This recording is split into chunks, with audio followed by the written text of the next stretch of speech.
UTI Murugan பேசுகிறேன். Lottery சீட்டு part 2.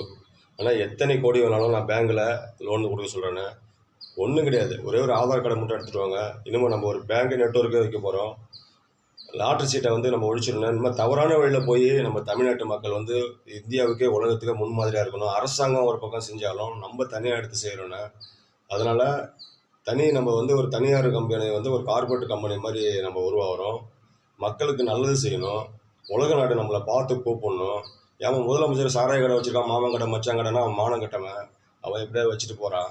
நம்ம அப்படி கிடையாதுண்ணே. ரத்தத்தோடு நல்லா சிந்திச்சு செயல்பட்டு வாழணும். ₹1 வந்து இன்னும் மதுவுக்காக எவனும் இழக்கக்கூடாதுண்ணே. அதனால் ஒரு வட்டி கடை வைங்க, சூப்பர் மார்க்கெட்டை வைங்க. என்னென்னலாம் தெரியுமோ சொல்லுங்கள். முதலமைச்சருக்கு சவால் விடுறேன். அவர் போயிட்டு வந்து மனு கொடு, அங்கே கூட வெங்காயம் கொடுமாண்ணா. ஏன்னா நான் ஒரே ஒரு லெட்டர் கொடுக்குறேன். நான் யூடிஎம் இருக்கேன், 4வது படித்தவன். 2 மணி நேரத்தில் பணம் கொடுக்கலன்னா பேங்க் மேனேஜர் வந்து ட்ரான்ஸ்ஃபர் அடிக்கிறான்.